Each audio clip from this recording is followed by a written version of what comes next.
The burning heat, long hours, and empty stomachs. This is the reality for children in Malawi and Ethiopia. They toil tirelessly, struggling to find enough to eat. It's heartbreaking, but we can change their story.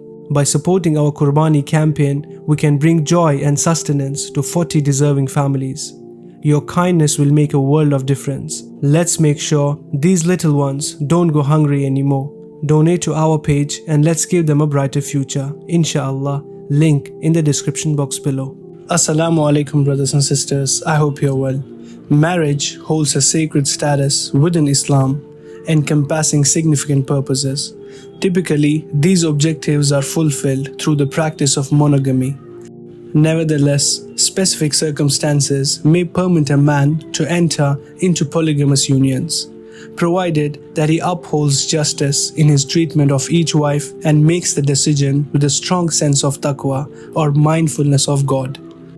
Repeatedly, the issue of polygamy in Islam is frequently brought up as a significant concern, often hindering meaningful conversations about Islam. The common query revolves around the following. In light of Islam's assertion of gender equality, how can it justify granting men the permission to marry up to 4 wives? If men are allowed multiple wives, why are women not similarly permitted to have more than one husband? When this question was asked by a feminist to the influencer Andrew Tate as to why women can't have multiple husbands at a time, he replied by posing another question to her, to which she couldn't give any satisfactory response. May I ask you a question? What would you say if a woman now is married to 2 men? Haram. Why? No, I'll tell you why. Let's talk about this. What is the difference between a man, let's say me, I have 4 wives, right? What's the difference between a man having 4 wives and a woman having 4 men? You can impregnate the 4 wives at the same time. You can impregnate the 4 wives at the same time, and we know who the parents are, right? So Yes. let's say you had 4 pregnancies, you'd know who the mother is because she's carrying the baby, and you know who the dad is, top G. If you had a woman with 4 men and she gets pregnant, who's the parents? What about if... No, I'm asking. Okay, Do you know? I ask, what if they're different races? Answer one white, the one black? question. You don't know. Answer the question. You don't know. Now, modern science can come along and maybe fix that for you, but that doesn't mean it's not wrong in the eyes of God. The idea of having a family, the idea of a child being born, one of the baselines for a new life to come onto this planet is for at least to understand who the 2 people who made it are, at least. If you have a woman 4 dudes, you don't even know who got her pregnant. So may I just It's say... disgusting. Wait. Andrew Tate asked the lady to suppose a man is married to 4 wives at a time and all those 4 get pregnant at the same time. Still, the identity of the child will remain intact. Each wife knows her husband and each kid knows his father. But if we try to reverse the same situation with the woman, where she gets married to 2 men at the same time and conceives a child through one of the men, then how will she be able to correctly know who is the biological father of the child? Out of the 2 men, who will be willing to take responsibility for the child without having an ounce of doubt in his conscience? When Andrew posed this question to the feminist, she was unable to answer it, and her inability to answer was an answer in itself. One can argue that in today's age, we have the facility of DNA testing, and that would resolve the problem for some people, but easy access to it is still not available for people of all countries and regions. Apart from this issue, there's another crucial aspect that needs to be addressed. Consider a scenario in which a woman has multiple husbands and is anticipated to bear at least 2 children for each husband. How long would it approximately take for her to fulfill this expectation? Furthermore, what sort of pressure might she experience? Be it the immediate pressures associated with childbirth or the potential long-term psychological and emotional pressures that each husband will have to handle to take care of the needs of all the children.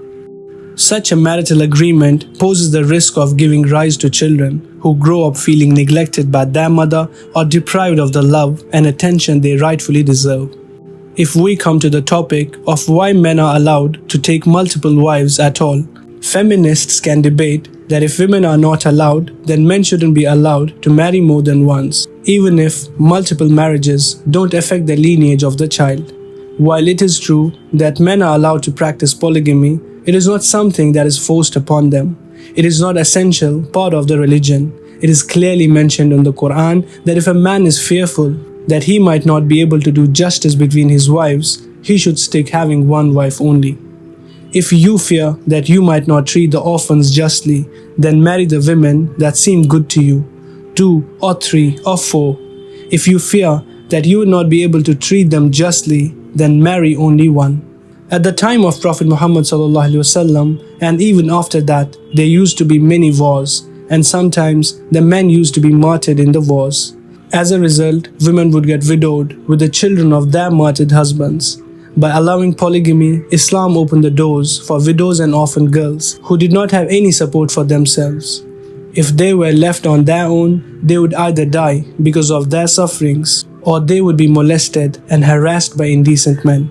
During such circumstances, Islam provides support for widows, ensuring that their needs are not met through extramarital relationships. Rather than abandoning families, widows, and orphans in the pursuit of ideal of equality and monogamous marriage in all situations, Islam presents a practical solution that considers the well-being and spiritual state of individuals in the long run, as well as the welfare of society as a whole. When feminists, like the one questioning Brother Andrew, try to instill an argument just to find faults in Islam, we should try to reason them out by giving them a knowledgeable answer like Brother Andrew Tate did.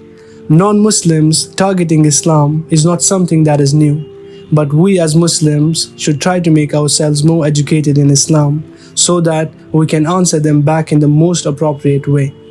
May Allah subhanahu wa ta'ala make us among those who always seek knowledge. Ameen.